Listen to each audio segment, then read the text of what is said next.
Right now on Morning News Now, America on the move. That Labor Day holiday weekend wrapping up with a soaring amount of travelers. That's once again expected to break records. We've got everything you need to know as you head to your destination this morning. Plus, our Michelle Grossman is standing by with your full forecast in just a moment. Also this morning, pressure and pushback. President Trump ramping up threats of a D.C.-style immigration crackdown on the streets of Chicago. But the state's governor isn't taking all that explosive rhetoric sitting down. His searing response as the White House moves to oust a top Federal Reserve official who argues the administration is just playing politics.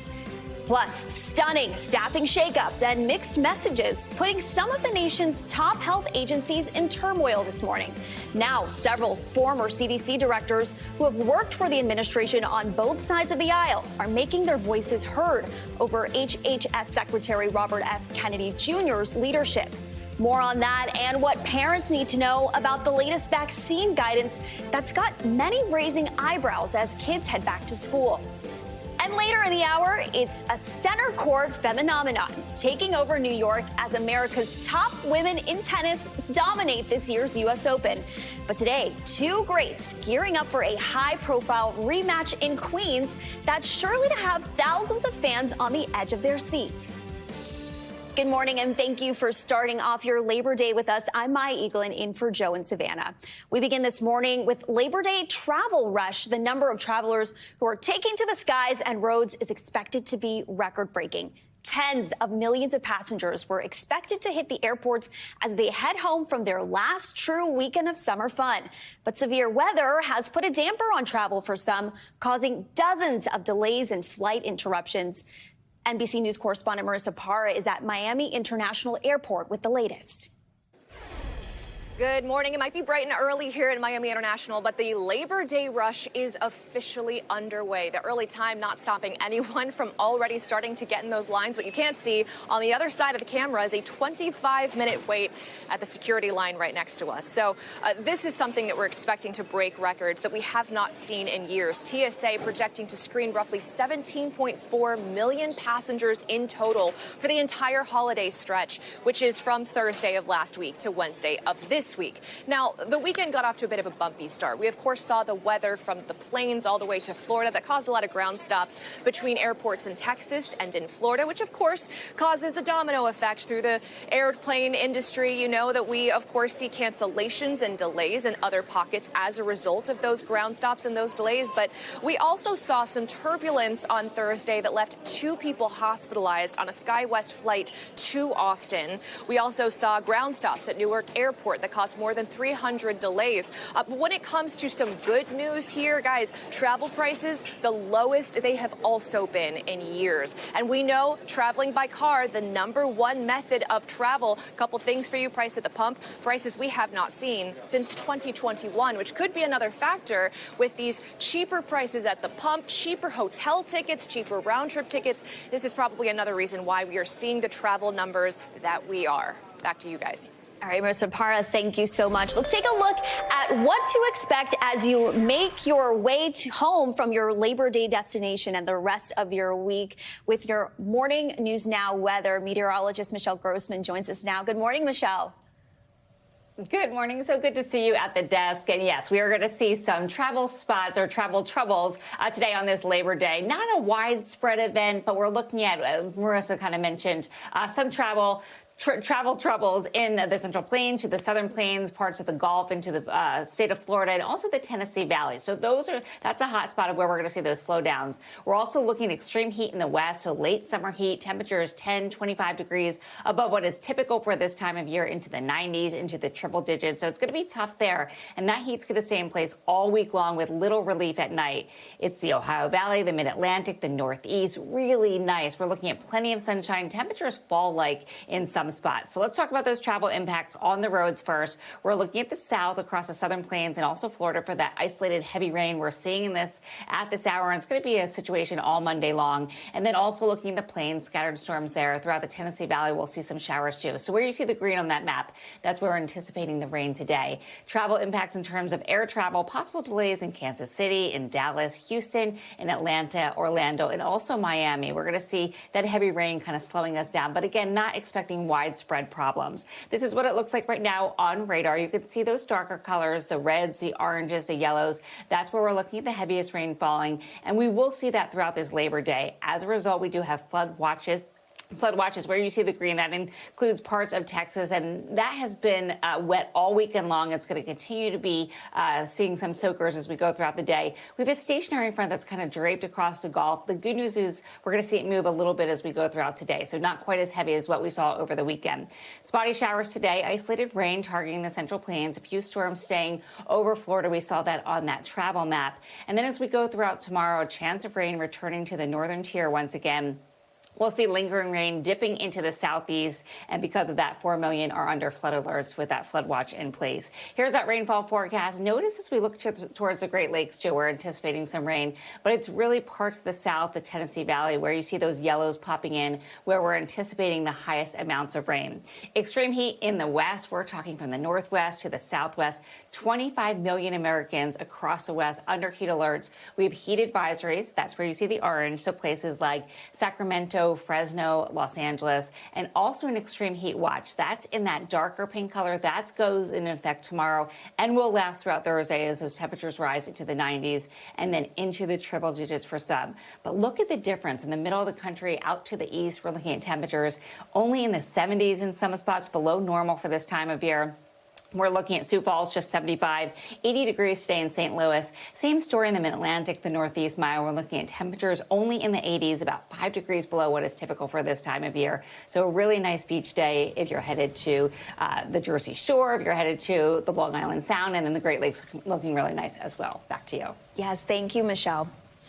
Masses have resumed at Annunciation Catholic Church in Minneapolis following last Wednesday's deadly shooting that killed 2 children. Father Dennis Zarin, who was leading morning mass when the attack happened, encouraged parishioners to look to their faith as they try to move forward from the tragedy. Reporter Joe McCoy from our affiliate Care 11 in Minneapolis has more. Walking into church for the Annunciation community was something routine.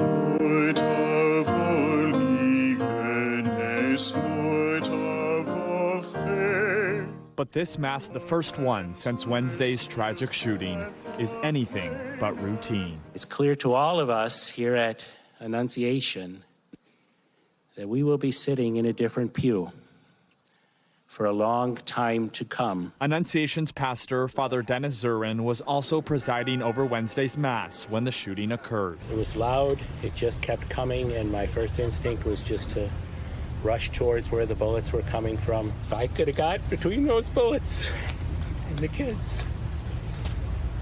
that's what I was hoping to do. Father Zarin and Archbishop Bernard Hebda spoke together about the importance of having this Mass, something they say the Annunciation community has been asking for. In so many ways, coming for Mass is what we as Catholics do to feel that kind of normality. The father of 8-year-old Fletcher Merkel, who was killed in the shooting, sat front row in the Mass that was held inside the school's auditorium since the church is still closed. The light of a new day is breaking. And that's what we do now at Annunciation. We watch for that light of a new day. Parishioners after the Mass feeling deeply touched. We always come back to Jesus as a guide. What the Mass does is help us realize that God is here in the most difficult times. In the darkest times, as Father said, there will be light. Our thanks to Joe McCoy for that report. Lawmakers on Capitol Hill are responding to President Trump's controversial attempt to fire the Federal Reserve Governor Lisa Cook last week. The president tried to justify the move by alleging Cook committed mortgage fraud. Cook says she will be challenging her firing in a lawsuit. And now one influential House Democrat says Trump's actions were straight out of Richard Nixon's playbook. Here's Meet the Press moderator Kristen Welker with more. Hello there, Maya. This week on Meet the Press, I spoke exclusively to Democratic Congressman Ro Khanna of California about President Trump's attempt to oust Federal Reserve Governor Lisa Cook over allegations of mortgage fraud, which she denies. And another issue we're tracking closely are the developments at the Fed, the administration trying to oust Fed Governor Lisa Cook, accusing Cook of mortgage fraud. She denies that, and she's now suing the administration, alleging this is purely politics. But, Congressman, let me ask you, do you think Lisa Cook should just release her mortgage documents to dispute these allegations against her? She could be transparent, but this has nothing to do with the specifics of Lisa Cook. This has to do with Donald Trump following Richard Nixon's playbook to interfere with the Fed and bully the Fed.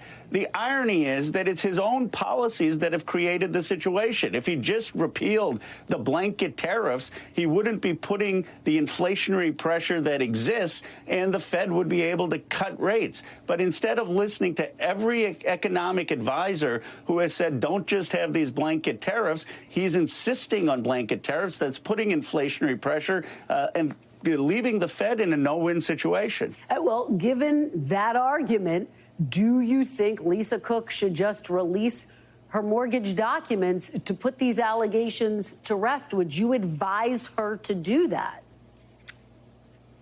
Well, sure, she should release them. She should be transparent so that we see that this is just a political football and really it's hiding an economic record. Look, Kristen, the reality here is the economic record of this administration.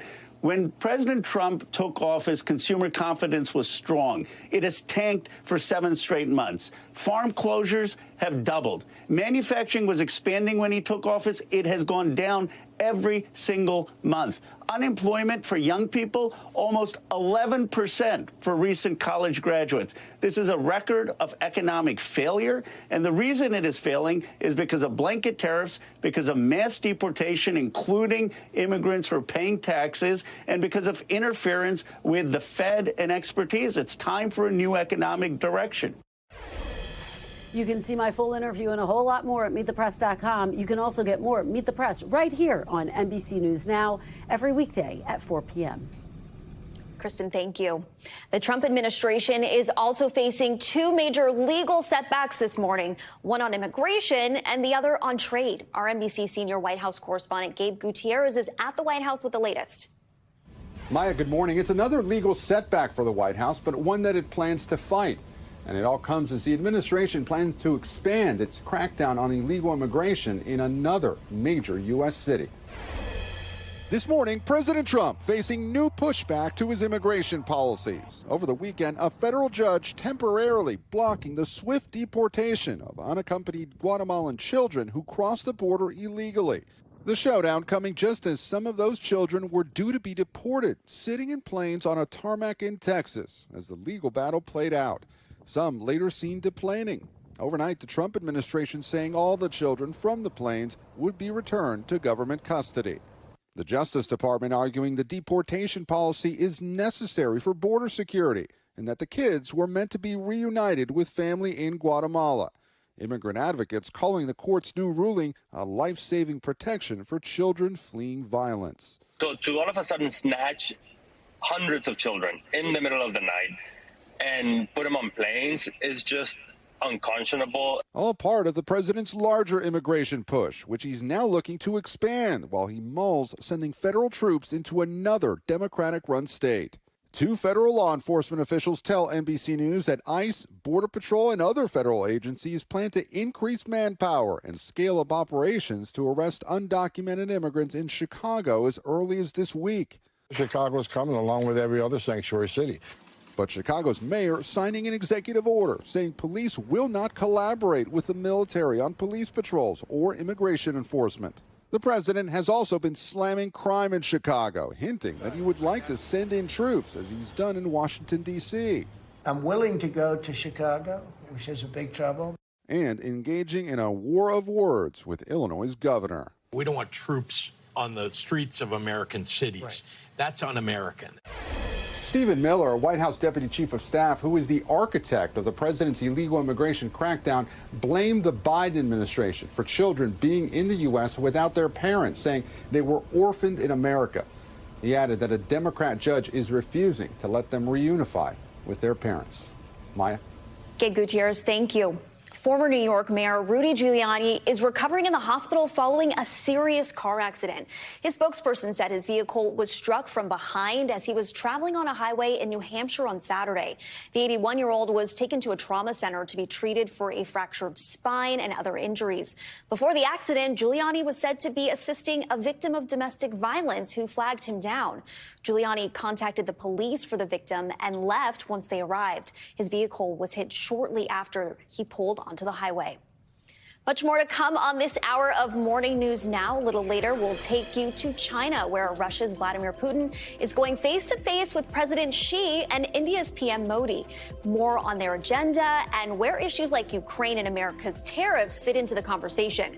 But first, after the break, Israel now setting its sights squarely on Gaza City as a group of international scholars accuse Israel of genocide. Our Richard Engel is in Tel Aviv next.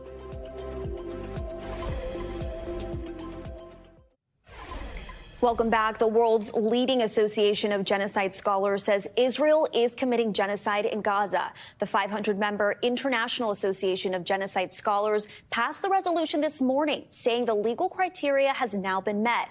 The statement said Israel has, quote, engaged in systemic and widespread crimes against humanity, war crimes, and genocide. Israel has consistently denied it is committing genocide and has yet to comment on the statement. It all comes as Israel expands its attacks on famine-hit Gaza City as it pushes ahead with plans to take control of the entire Palestinian enclave. NBC chief correspondent Richard Engel joins us now with the latest from Tel Aviv. Richard? Good morning. The Israeli military's focus right now is squarely on Gaza City. It is the biggest city in the Gaza Strip. It is one of the only places in all of Gaza where tall buildings are still standing. The Israeli military says it plans to go in with force. Those plans appear to be still ongoing. Preparations are underway. Airstrikes against Gaza are happening daily. Humanitarian groups say that if Israel, when Israel, it seems, goes ahead with this plan, that it will be disastrous. But Israeli officials say that there are still many Hamas fighters, potentially several thousand of them, holed up in the city, and it may be where some of the living hostages are still being kept. This morning, Israel claims to have killed in Gaza City the long-serving spokesman for Hamas. Abu Obaida was one of the most senior Hamas officials still living. Hamas hasn't commented. Gaza City is now squarely in Israel's crosshairs. Prime Minister Benjamin Netanyahu is in the midst of calling up 60,000 reservists for a full ground assault on the city, claiming it is the last remaining holdout of Hamas. Last night, during a 6-hour cabinet meeting, Netanyahu announced the offensive is still a go, without even discussing a ceasefire that Hamas says it has agreed to, according to Israeli media. Up to 1 million people remain in Gaza City, and the few international aid groups still working there say more Palestinians are arriving every day as they try to escape advancing Israeli troops. International agencies say Gaza City is already facing a level 5 famine, the highest level. Ala Jawad is returning to her tent with her son after they battled crowds to get some rice from a food kitchen, describing it as humiliating and insufficient. If they have food, we eat. Otherwise, we don't. My youngest son cries all day from hunger, she says. Opposition to the war and Netanyahu appear to be growing in Israel. Weekly protests against Netanyahu have swelled from a few thousand in Tel Aviv to several 100,000 2 weeks ago. Gil Dickman's cousin, Carmel, was executed by Hamas a year ago. Dickman accuses Netanyahu of refusing a deal that could have set her free and says the war is now doing harm to both Israel and Jews worldwide. Netanyahu and his war right now, they're ruining the Israeli state and the Israeli idea, the moral of the Jewish nation, of the Jewish people all over the world. And as for the potential future of the Gaza Strip, and much of Gaza is already in ruins, President Trump has suggested turning it into a so-called Riviera owned by the United States, creating business opportunities there. He even released an AI video showing what it potentially could look like. Well, apparently the idea is not dead, even though it was condemned instantly internationally. And according to the Washington Post, the Trump administration has been studying a detailed report that would see the United States take control of Gaza, turn it into an AI hub, and expel all of the 2 million Palestinians who live there in a, quote, voluntary deportation, and that Palestinians would be given a compensation of $5,000 and digital tokens for their land. The administration has not responded to our requests for comment. All right, Richard Engel, thank you so much. In China, President Xi is hosting the leaders of more than 20 countries for what's known as the Shanghai Cooperation Organization Summit. Among those in attendance is Russian President Vladimir Putin and India's Prime Minister Modi. NBC News international correspondent Janice Mackey-Frayer joins us now from Beijing. So, Janice, we know President Xi has been addressing leaders this morning. Tell us a bit more about what he said and what the goals of the summit are. Maya, this summit has been all about optics, about the sort of messages being telegraphed to the rest of the world, namely to the United States. China under Xi Jinping is seeking influence and to present an alternative to a world order that's been dominated by the U.S. At this summit alone, the leaders of China, Russia, India, Iran, Pakistan, Turkey, and a dozen others are in attendance and showing that they're aligned with this sort of thinking. In his speech, Xi Jinping took some jabs at the way President Trump has been reshaping U.S. foreign policy. He talked of global upheaval and bullying without naming names. All of it underscoring, though, how Xi has been working to present China as this stable alternative for what he calls, quote, an inclusive world order. Maya? Yeah, Janice, and as we mentioned, Russia's President Putin is there as well. What have we heard from him, particularly on the issue of NATO and Ukraine? Consider the timing of this summit for Vladimir Putin, just weeks after his meeting with President Trump in Alaska about the war in Ukraine. Putin today, again in the spotlight, blaming NATO for the ongoing war and claiming he has, quote, understandings with President Trump. He didn't say whether he's agreed to ceasefire talks, despite a deadline to do so. But by making this trip for the summit and attending a military parade here on Wednesday, he is again easing out of political isolation. And another leader who is looking to make his way out of the wilderness, North Korean leader Kim Jong-un. He has also been invited to the military parade, and South Korean media reporting that he's expected to arrive here in Beijing by special train in the next 24 hours. It's interesting. We also know India's Prime Minister Modi is also in attendance despite some frosty relations with China over border disputes. Tell us about Modi's meeting with Xi and also his meeting with Putin in the wake of those additional U.S. tariffs imposed on India for buying Russian oil. Exactly. Just last week, President Trump slapped India with 50% tariffs. Today, Narendra Modi is holding hands with Putin, smiling with Xi Jinping. Modi and Putin sharing a car to go to a sideline meeting. In attending this summit, it was Modi's first visit to China in 7 years. This is after the two countries have had strained relations over border disputes that they are now saying they can overcome.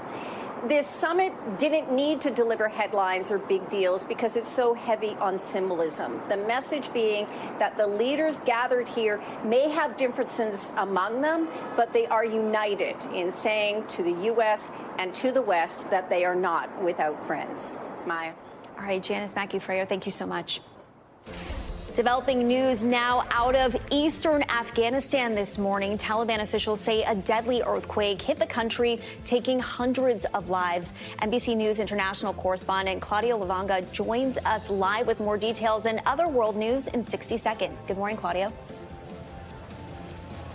Good morning, Maya. Well, that's right. The Ministry of Interior in Afghanistan says that now the death toll has risen to 800 people, including also and adding Also to that, the 1,300 people who got injured after the 6.0 magnitude earthquake hit the country, struck the country on Sunday. Well, now the Afghan Health Ministry said it launched a massive rescue operation, but as the quake hit a remote mountainous area, it will take time to assess the damage. Let's go now to Indonesia's capital, Jakarta, where a new demonstration by students was called off on Monday after a week of deadly protests. Authorities say at least 8 people have been killed or died in the past week during protests over lawmakers' pay. Since then, police ramped up security in the city, forcing students to cancel plans for new protests in order to avoid crackdowns by the authorities. And let's end this tour of the world in the Netherlands, where thousands of redheads from all over the world gathered for the annual festival dedicated to them. The festival, called of course Redhead Days, includes music, food trucks and workshops tailored to the specific needs of redheads, from makeup to skin cancer prevention. Now, Maya, I don't think I fit in, obviously, but if anybody has started a festival for people with salt and pepper hair, they can count me in. Yeah, Maya? maybe you'll be there. That's great. Thank you so much, Claudia. Yeah. Well, coming up, staffing chaos and mixed messages plaguing the nation's top health agencies this morning. Now, several former CDC heads are sounding off in a new letter, arguing HHS Secretary Robert F. Kennedy Jr. is endangering Americans' health. We'll chat with one of them next. Stay with us. Welcome back. With most kids now back in school and flu season on the horizon, COVID cases and hospitalizations are on the rise. But this year's seasonal spike follows upheaval at the CDC and big changes in COVID vaccine guidance, leaving many confused about who is eligible for a shot. NBC News correspondent Marissa Parra has the story on the untimely mixed messaging. As new COVID cases are rising across the country, hospitals are starting to feel the impact. But new guidance over who can get the COVID vaccine is causing confusion. It should not be this hard. I should not have to go to this much time and effort simply to get a vaccine to keep me from getting ill. Last week, the FDA narrowed approvals for the COVID vaccine to adults 65 and over, or younger people who have an underlying health condition. A big change under the leadership of Robert F. Kennedy Jr., the Health and Human Services Secretary under the Trump administration. The FDA's decision does not affect the availability of COVID vaccines for Americans who want them. CVS says its locations will require a COVID vaccine prescription in 13 states plus D.C. They won't administer any COVID vaccines for now in 3 states, but will offer them in the rest of the country for those who qualify. Meanwhile, Walgreens, not offering specific details, says it's, quote, prepared to offer the vaccine in states where we are able to do so. The COVID vaccine shakeup amid turmoil at the CDC. The agency's director abruptly fired last Thursday by Kennedy, a vocal vaccine skeptic, with 4 senior officials resigning in protest, citing ideological interference. That's the end of what I can do as a physician who said that first I would do no harm. The American Academy of Pediatrics calling the new vaccine limitations, quote, deeply troubling, insisting broader vaccination is needed for kids even without a secondary condition. 53% of those children hospitalized last season had no underlying conditions. The mixed messaging untimely as the school year and the battle over these vaccines is just beginning. Marissa Parra, NBC News.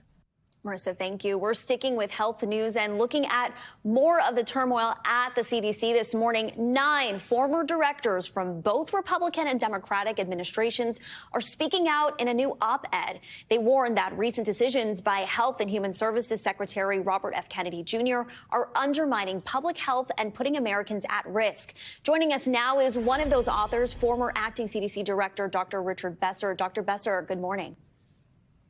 Good to be here, Maya. Dr. Besser, you and the other authors wrote that Health and Human Services Secretary Robert F. Kennedy Jr., his actions are unlike anything the CDC has ever seen. What specifically makes this moment so dangerous in your view? Maya, this is like nothing we've ever seen before. You always have administrations come in with different political bents. This is the first time we've had a Secretary of Health who's held personally such strong ideological perspectives around health. He is one of the nation's leading anti-vaccine advocates, and you're seeing that play out in your previous story where you were talking about the confusion around COVID vaccination. He is not listening to the CDC and its experts. He's not listening to the outside advisors who had been giving CDC such terrific advice. He is there with his own agenda, and it is a strong anti-vaccine agenda that is putting people across our nation at great risk. Yeah, and as you just mentioned, as we heard Marissa mention, COVID cases are on the rise, and the new COVID vaccine guidance is causing some confusion. So what do you think the impact of these policy changes will have on families heading into flu and COVID season? You know, I'm a pediatrician. I practiced pediatrics for more than 30 years, and I always looked at the CDC to give me the advice I needed to help protect the patients under my care. I don't think that I can do that anymore. What I would recommend to people is that they talk to their own trusted health advisor, their doctor, their nurse, their pharmacist, and get the advice that they need. You know, one of the big challenges, though, is if the CDC doesn't have it as a formal recommendation, many insurance companies are not going to pay for this vaccine. Medicaid will not cover this vaccine. State and local health departments won't have the dollars that they need to be able to run vaccine clinics for lower income individuals. And so your ability to get vaccinated will depend in a large part on whether you can pay out of pocket the cost of the vaccine, which in many places is more than $100, far out of the reach of so many people. And Dr. Besser, in the op-ed, you call for Congress, local governments, and even the private sector to step up. For everyday Americans watching this, what can they do to protect their health while the CDC works through these challenges? Well, you know, you've called out some of those groups that need to do more. Congress has a very important role of oversight of what the administration is doing, and they're not doing that. You know, I was so pleased Senator Cassidy put out a call last week that the advisory committee to the CDC on vaccines should not meet until there's been a change, until there's been oversight. Hopefully that comes through. Us in philanthropy need to do more. State and local health departments need to try and fill some of the gaps. But people need to pay attention because this will affect health. CDC isn't just responsible for infectious diseases. It's there to make sure that the water you drink is safe. It's there to make sure that your children don't start smoking when they're little, or if someone's addicted, that they have access to the treatments that they need. It touches every single piece of our lives, and we need to pay attention and say this is not acceptable. Yeah, Dr. Richard Besser, thank you so much for your insight. Thank you, Maya. All right, 20 years ago this week, New Orleans was dealing with a devastating impact from Hurricane Katrina. And 2 decades later, Louisiana is still trying to solve the problems that contributed to that catastrophe. Reporter Brad Hicks took a closer look at the state's new line of storm defense. Along the coast of Louisiana, most of this was open water. You can walk on what, for years, has been water. Hurricane Katrina was a wake-up call. In the decades before the big storm, Louisiana had lost a lot of land, about the size of Delaware. Subsidence and manipulations to the Mississippi River ate away at the coastline. Then you have saltwater intrusion that's killed all the aquatic vegetation, killing all the oak trees. By the time Hurricane Katrina hit, the state's natural buffer to the sea had been decimated.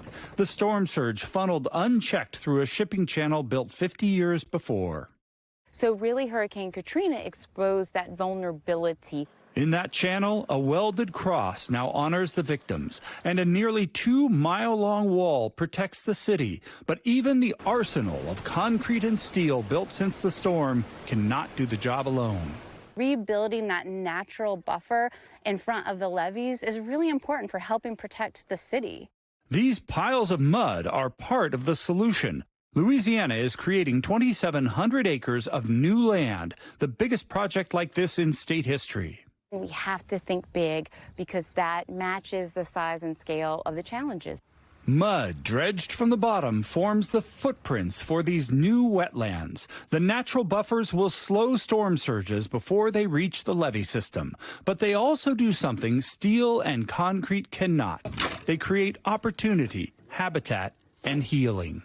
The shrimpers, the crabbers, the oyster fishermen, those don't exist without this estuary, one of the largest, most important estuaries in the world. It's emotional when you're able to come out and see new land that you could literally walk out and stand on where it was once open water. It's huge.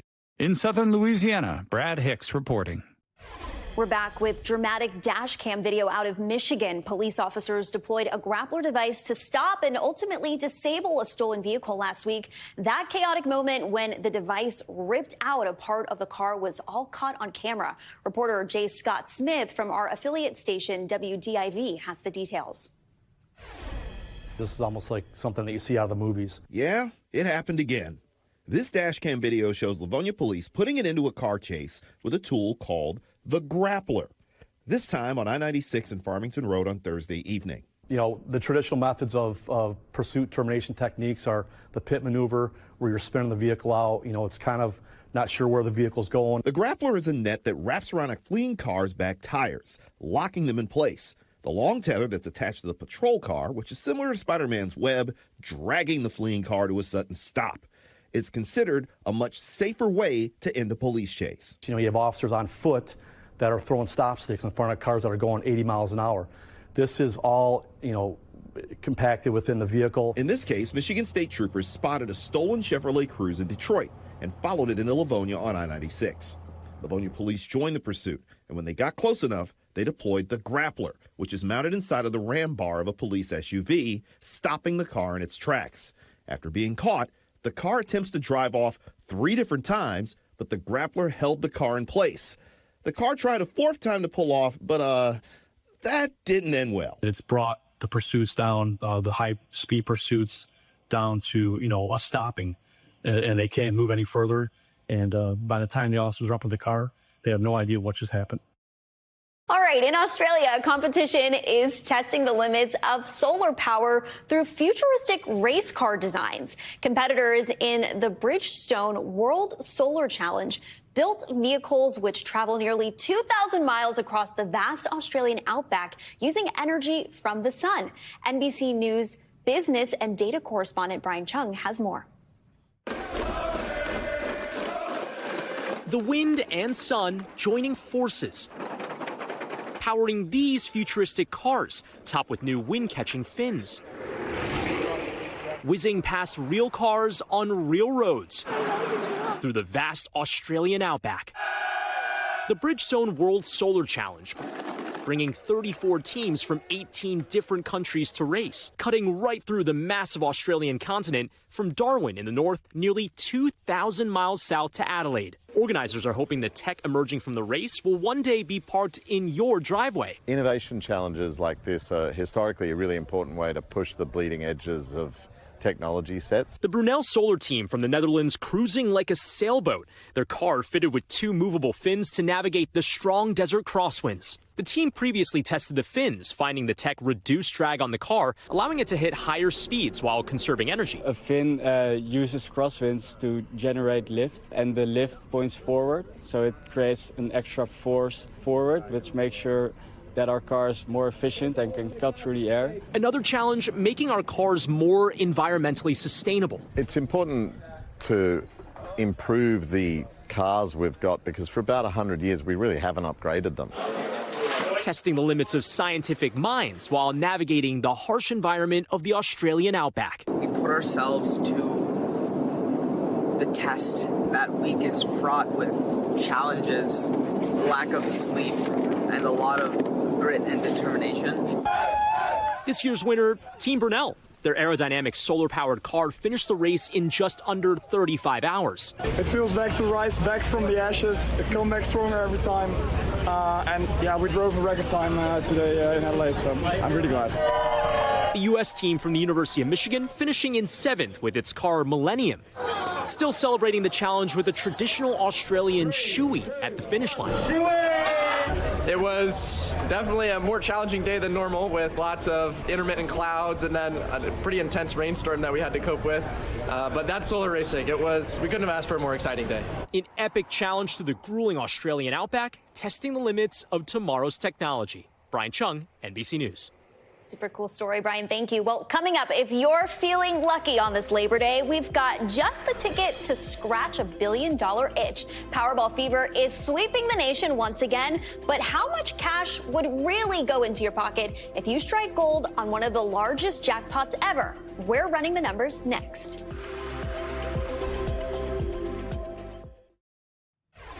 We're back with a chance to turn Labor Day into a $1 billion celebration. Tonight's Powerball jackpot has climbed to an estimated $1.1 billion, making it one of the largest ever. So what could you get with that kind of cash? NBC News correspondent Jesse Kirsch joins us now from Miami with more. Jesse, good morning. Hey, Maya, good morning. What better way to celebrate Labor Day than by finding a way to never have to work again? I got some mixed news for you. The odds of winning are not improving, but the jackpot itself is big time. Come on, lottery! Yeah! This morning, America's Powerball hopes are soaring. And so is the creativity, with some people trying just about anything to take home the grand prize. We used ChatGPT to try and predict the winning numbers, and we got nothing. Tonight's Powerball jackpot is expected to be the game's 5th largest ever, an estimated $1.1 billion. Only 6 Powerball prizes have ever topped $1 billion. I ran to the store because I did not want to miss out on an opportunity to win some money, right? You just never know. If you're the lucky winner, you can either take the full jackpot paid out over 30 years, or you can walk away immediately with a lump sum of almost $500 million. Before taxes. For $2, you can daydream for a bit. It's fun. So what would you do if you won? You could buy this jaw-dropping Aspen estate listed at a record-setting $300 million. Or you could bejewel roughly 8.5 million Swifties with this Taylor Swift engagement ring lookalike. Whatever's on your wish list, you're betting on your wildest dreams, because Powerball says the odds of hitting the jackpot are about 1 in 292 million. You can't win if you don't play. So I don't know about y'all, but I'm gonna play. Got to be in it to win it, Maya. I got my winning ticket right here. I could just sense the good luck coursing through the paper here. And by the way, if we do not get a winner tonight, we will be just a couple drawings away from the longest streak of drawings, according to Powerball, without a winner. But I don't think we're going to get there. I think it ends right here tonight. With your ticket, right? Fingers crossed, Jesse. Thank you so much for that. All right, we end this hour with an unforgettable surprise and a special reminder that sometimes love is just a phone call away. NBC News Now correspondent, anchor Hallie Jackson has more on the story. Happy birthday to you. For these grandparents, a special performance each and every time. May the dear Lord bless you. Yes. And there are plenty of times. That's Frank and Marilyn Magny in Chardon, Ohio, keeping up their decades-long tradition, calling more than 100 of their loved ones every year to sing happy birthday. Their granddaughter, Adeline Peterson, posting that video, racking up more than 3 million views. To wake up the next morning to see all of the attention that it was getting, absolutely blew my mind. Happy birthday. That response giving Adeline an idea to return the love for her grandma's 90th birthday. She put out the all call. This is the information to send the birthday card for my grandparents. And then this is crazy. 45, 46, 47. It didn't stop there. 21, 22, 23, 24, 24. And 3 packages on day 2. One after the other, card after card, eventually hundreds of them. 45, 46, 47, 48, 49. So many, Adeline had to color code them. It's not like somebody just signed their name. They're literally in there writing paragraphs on paragraphs about who they are and how much this touched them. Iceland. People from everywhere getting creative to make her grandmother's birthday extra special. Somebody sewed this on. And when she made her big reveal, Grandma and Grandpa couldn't believe it. This came from all over the world. More than 500 cards from 15 countries and all 50 states. The love you share and put out into the world is so special. And now, Grandma Marilyn is keeping all of them and making a new call list for her TikTok family. It literally lit up my grandparents' face, so it was really, really cool to be able to witness them be excited about making somebody else's day. A reminder that picking up the phone can hit all the right notes. To think that none of these people know my grandparents and they wanted to bless them so much, and it absolutely was such an eye-opening thing to see the world has such good people. Happy birthday, Isabel.